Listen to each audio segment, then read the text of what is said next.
kemuliaan kami hanya panjatkan kepada Tuhan yang mencintai, menuntun setiap langkah hidup kami, sekalipun di tengah-tengah tantangan persoalan kehidupan, terlebih dalam pandemi COVID-19 yang sampai hari ini Tuhan masih izinkan terjadi.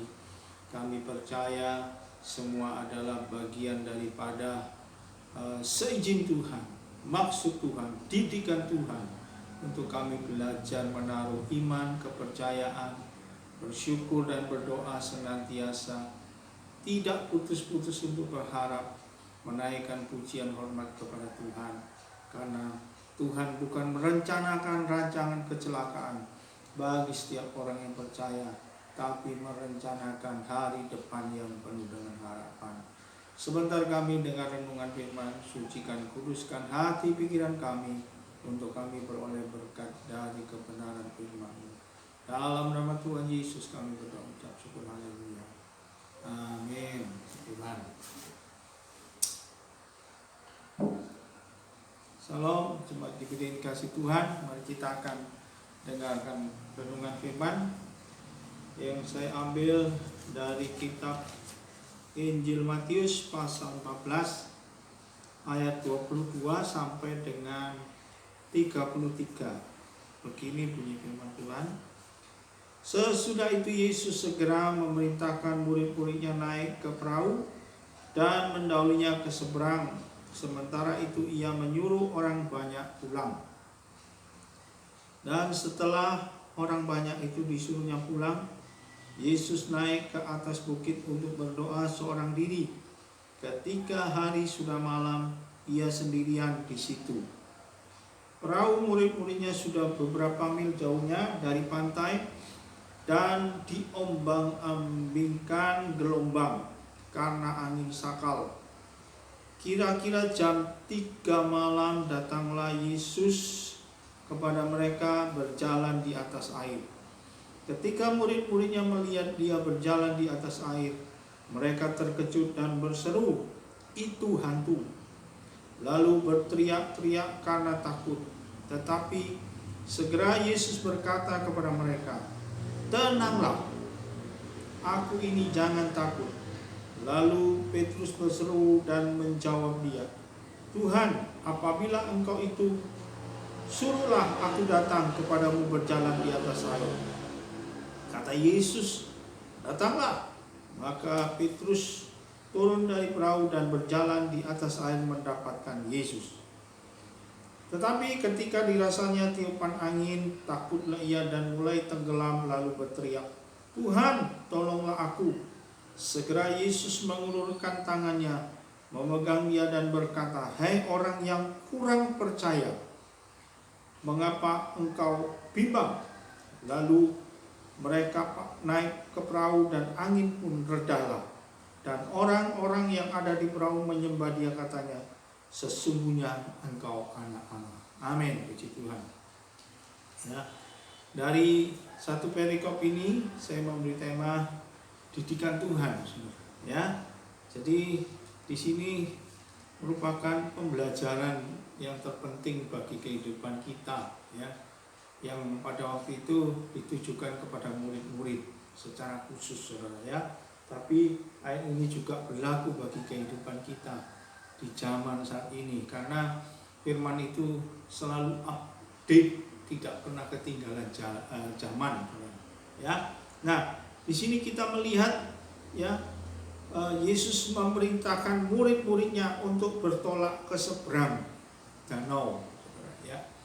Dan mereka menurut, saudara, taat. Nah, ini luar biasa, ya. Sebagai murid-murid, sebagai orang percaya, kita pun harus taat kepada firman Tuhan, ya.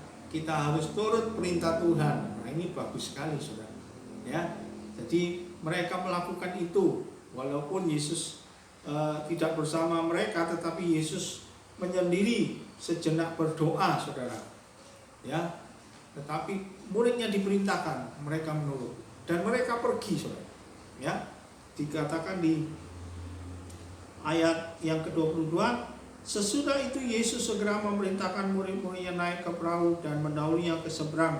Sementara itu ia menyuruh orang banyak pulang. Dan setelah orang banyak itu disuruh pulang, Yesus naik ke atas bukit untuk berdoa seorang diri. Ketika hari sudah malam, ia sendirian di situ. Ayat 24. Perahu murid-muridnya sudah beberapa mil jauhnya dari pantai dan diombang-ambingkan gelombang karena angin sakal. Ya. Kalau menurut pemikiran kita, mungkin kita berpikir begini, kalau kita taat perintah Tuhan, pasti Tuhan lalukan dari berbagai tantangan persoalan hidup. Itu tidak menjamin, saudara. Ya. Meskipun kita taat patuh sama Tuhan, Tuhan tetap izinkan pencobaan, masalah itu akan datang. Ya. Jadi Tuhan tidak, di sini boleh dikatakan meskipun kita hidup taat kepada Tuhan, Tuhan tidak menjamin untuk kita bebas dari permasalahan kehidupan. Jadi di sini kita diberi didikan untuk kita punya mindset atau pikiran, jangan pernah berpikir untuk kita bebas dari masalah meskipun kita hidup taat. Jadi ini merupakan pembelajaran yang sangat, boleh dikata sangat tinggi dalam kehidupan kita. Jadi jangan pernah kita berpikir untuk kita tidak lepas dari masalah sekalipun kita hidup taat. Hidup taat saja dapat masalah, apalagi yang tidak taat, saudara. Lebih parah lagi tentu. Ya toh? Nah, hidup taat saja tidak lepas dari masalah, apalagi yang tidak taat. Jadi ini yang perlu kita persiapkan dalam hidup kita. Seperti hari-hari ini yang kita hadapi, sekalipun saudara rajin berdoa lewat streaming, entah lewat berdoa pribadi, mesbah keluarga, baca firman, tidak jamin saudara tidak dapat masalah. Masalah itu akan datang seizin Tuhan. Nah, ini luar biasa. Jadi ini yang harus kita siapkan dalam diri kita, pemikiran hidup kita. Ya, jadi kita itu harus siaga, harus siap. Orang siaga siap itu tidak kaget begitu ada tantangan datang. Tapi kalau orang yang tidak siap, begitu ada masalah kaget. Ya apa tidak? Tentu saja kita harus selalu punya pemikiran seperti itu. Ya, lalu berikutnya di ayat 25-26 dikatakan, kira-kira jam 3 malam datanglah Yesus kepada mereka berjalan di atas air. Ketika murid-muridnya melihat dia berjalan di atas air, mereka terkejut dan berseru, "Itu hantu!" lalu berteriak-teriak karena takut. Ya. Jadi ini juga memberikan suatu pembelajaran bagi kita. Di tengah-tengah situasi sulit apapun, ya, kita jangan terlalu fokus kepada kehebatan atau peliknya suatu persoalan atau dahsyatnya suatu pergumulan kehidupan. Ya, jadi fokus kita itu membuat kita terfokus pada persoalan itu. Misalnya, waduh, ini usaha saya mulai menurun nih omsetnya. Bagaimana saya harus berupaya untuk memajukan? Ya tidak salah saudara berpikir seperti itu. Tetapi satu hal yang perlu saudara ingat, yakinlah kepada Tuhan, percayalah kepada Tuhan untuk menyerahkan segala kesulitan kehidupan saudara itu kepada Tuhan. Sebab kalau saudara terlalu monoton memikirkan hal itu, membuat apa? Saudara tidak membuat kita tidak sadar atau lupa kalau Tuhan itu senantiasa ada dalam kehidupan kita. Gitu. Nah, ini terbukti.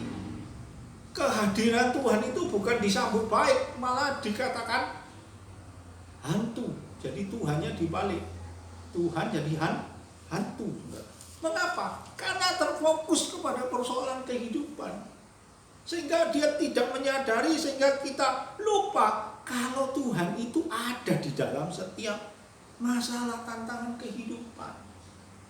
Saudara ingat di dalam kitab Mazmur pasal 23, situ dikatakan ayat 2 kalau nggak salah ya, Mazmur 62 ayat 2, sekalipun aku dalam lembah kekelaman, ya, dia tetap tenang. Coba kita lihat saja ya. Dia tidak takut, maksud saya. Mazmur pasal 62.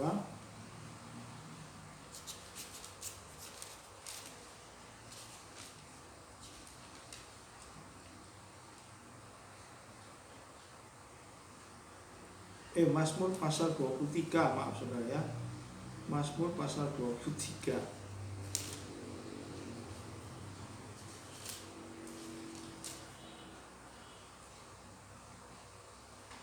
Ayat 4, Mazmur 23 ayat 4.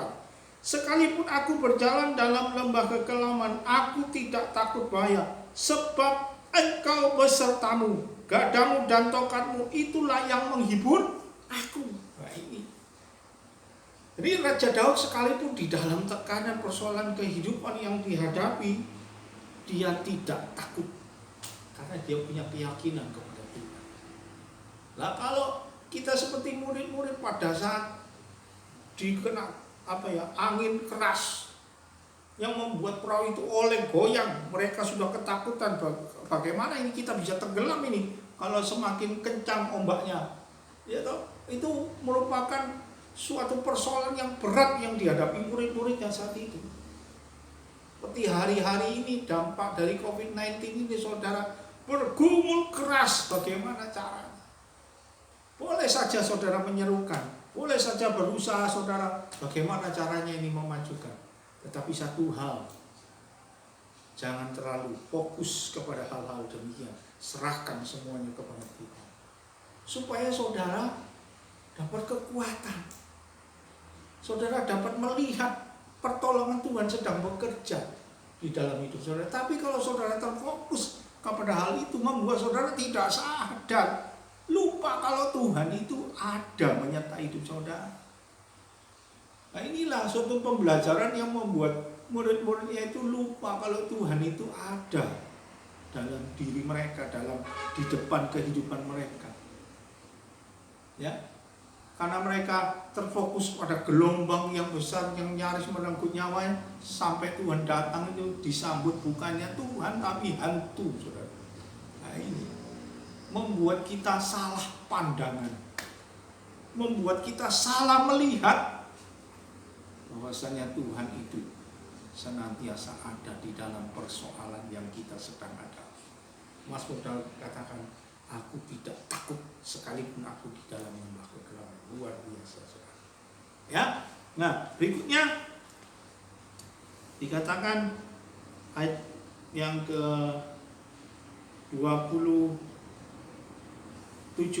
tetapi segera Yesus berkata kepada mereka, tenanglah, aku ini, jangan takut. Ya. Jadi Tuhan itu memberikan kenyamanan, memberikan apa? Kedamaian. Aku di sini, tenang. Jadi kalau saudara ini berkesinambungan, saudara ya, meskipun taat tidak lepas dari masalah, ya, jangan terlalu fokus. Ingat, Dia selalu ada dalam persoalan hidup kita. Nah, kalau saudara menyadari hal itu, saudara akan pasti dapat ketenangan. Nah, Mazmur 62 ayat yang kedua, saudara, ya.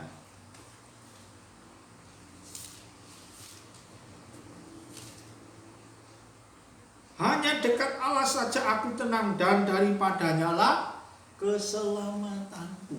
Amin. Nah, kalau kita nyadari Tuhan itu ada dalam tekanan, persoalan, ya, dampak COVID-19, saudara tetap menyadari Tuhan itu selalu ada, ya, saudara tidak terfokus kepada kesulitan hidup yang sangat berdampak besar sekali bagi kehidupan keekonomian kita, saudara akan mendapat ketenangan. Karena saudara menyadari Tuhan itu ada dalam hidup saya. Sekalipun di tengah situasi yang sulit, Tuhan itu ada di dalam kehidupan saudara.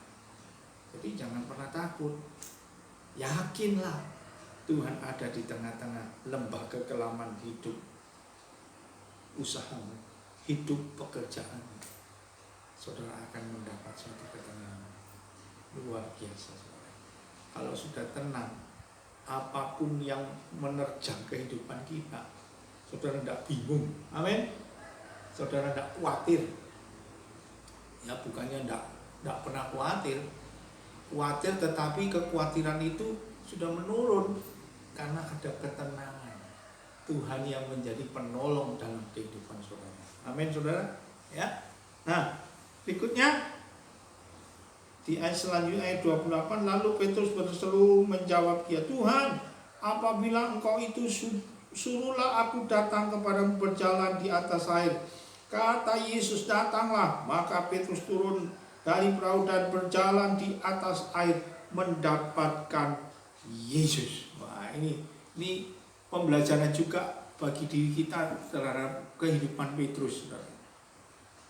Jika engkau Tuhan, suruhlah aku berjalan di atas air. Waduh, lalu jawab Tuhan, ayo datang kau kemari. Lalu Petrus langsung beranjak meletakkan kakinya di atas permukaan danau. Jadi membuat dia bisa berjalan di atas air. Wah, luar biasa ini, saudara. Ya, jadi boleh dikata di sini Petrus punya iman, ya, punya keyakinan. Dia tidak pikir panjang. Wah, ini angin gelombang besar ini, saya berjalan tenggelam. Tidak, dia sesuai dengan perkataan Tuhan, dia beriman. Dia berjalan menetapkan kakinya, saudara. Wih, luar biasa ini, saudara. Dia berjalan di atas air. Wih, seumur umur baru kali ini kita melihat mukjizat yang dinyatakan dalam kehidupan muridnya, bisa berjalan di atas air. Ini hal yang luar biasa. Mulai dari iman yang kecil, ya, mulai iman yang kecil beranjak menuju ke iman yang besar, dan terjadi mukjizat, dia berjalan di atas air. Dia berkata, suruhlah aku ke sana. Dia punya iman. Ya, walaupun itu spontanitas dia keluar dari perkataannya, tetapi setidaknya di situ dia beriman, mulai dari kecil sampai kepada yang besar, beranjak besar, dan itu terbukti dia berjalan di atas air. Luar biasa. Tetapi perlu kita ingat tindak lanjutnya, apa yang terjadi, saudara, di ayat berikutnya. Tetapi ketika dirasanya tiupan angin, takutlah ia dan mulai tenggelam, lalu berteriak, Tuhan, tolonglah aku. Jadi di sini, saudara, mujizat itu sudah terjadi. Tapi karena tiupan angin, dia mulai bingung, dia mulai goyah. Jadi iman yang saudara miliki tadi, seperti yang dimiliki Petrus tadi, mulai dari Tuhan suruhlah aku. Spontanitas itu, saya tidak tahu kok bisa seperti itu, ya saudara. Ini luar biasa, ini memberikan contoh. Jadi kita memiliki iman yang boleh kata mulai dari yang kecil sampai beranjak menuju yang besar. Seperti perempuan Viro Venesia, ya, yang anaknya sakit, saudara. Dia minta kepada Yesus supaya menyembuhkan anaknya. Tapi Yesus bilang, tidak patut memberikan roti kepada anjing. Waduh, saudara. Wali, kalau secara langsung diartikan, Yesus berkata, kamu itu anjing. Ya, memang Yesus dikhususkan pelayanan pada saat itu kepada orang-orang Yahudi, bukan non-Yahudi. Tetapi perempuan Viro Venesia ini tidak menyerah. Mulai dari dia meminta menyembuhkan, ditolak, seolah-olah ditolak, tapi dia tetap beriman. Lalu dia berkata, bukankah remah-remah yang tidak dimakan anjing itu bisa diambil oleh dia? Ini menunjukkan iman itu bertumbuh di dalam kehidupan perempuan ini. Dia ambil remah-remah yang tidak dimakan oleh anjing itu. Lalu Yesus berkata, sangat besar imanmu, jadilah anakmu sembuh. Luar biasa. Tetapi apa yang dirasakan Petrus ini berbeda. Begitu ada tiupan angin, mulai goyah, mulai bimbang. Jadi iman yang saudara miliki ini, didikan Tuhan adalah jangan pernah gentar menghadapi badai apapun dalam hidup ini. Artinya apa? Kita harus yakin, teguh, mantap, tidak goyah, kuat. Supaya apa? Saudara bisa berjalan di atas air. Luar biasa, menentang kekuatan alam di sini. Karena kuasa Tuhan tidak dibatasi oleh kekuatan alam dunia ini. Siapapun yang menghalangi saudara, tapi kalau Tuhan sudah menyatakan berkat dalam hidup kita, akan terjadi. Amin. Jadi jangan pernah khawatir, jangan pernah bimbang, ragu. Miliki iman, mulai dari yang kecil bertumbuh berkembang menjadi yang besar. Jika Yesus juga pernah berkata, jika engkau punya iman sebesar biji sesawi, engkau dapat memindahkan gunung dari tempat yang satu ke tempat yang lain. Wih, luar biasa. Ya, puji Tuhan. Dikatakan selanjutnya, segera Yesus mengulurkan tangannya memegang dia dan berkata, hai orang yang kurang percaya, mengapa engkau bimbang? Kata kurang percaya ini dalam bahasa aslinya artinya iman yang kecil. Kecil imannya. Jadi kalau iman kita ini dalam arti kecil ini, iman yang tadi kita miliki besar seperti Petrus, istilahnya mulai bimbang karena angin tadi, mungsret, mengecil karena tiupan angin tadi. Iman berkembang, kalau tadi awalnya dia berkembang dari spontanitas, suruhlah aku. Lalu Yesus berkata, mari berjalan. Dia berjalan, berkembang menjadi iman yang besar. Tapi ini kebalikannya. Iman yang besar tadi berubah karena kebimbangan. Jadi imannya itu mengecil karena ada tiupan angin dalam hidup ini. Jangan biarkan iman kita mengecil dalam kehidupan kita. Tapi biarlah iman kita tetap teguh kuat. Kita pertahankan. Karena Yesus sanggup berbuat mujizat di dalam kehidupan kita. Jangan kau bimbang, jangan engkau ragu. Mujizat itu terjadi. Ya. Terus 32, lalu mereka naik ke perahu dan angin pun redalah. Dan orang-orang yang ada di perahu menyembah dia, katanya, sesungguhnya engkau anak Allah. Ya. Menyadari kekurangan kita, kekurangan murid-murid, jangan pernah ragu untuk tetap berseru kepada Tuhan, dan badai itu berhenti. Luar biasa. Karena Petrus berseru, Tuhan tolong aku. Nah, lalu Petrus diangkat. Lalu mereka naik ke perahu. Artinya apa?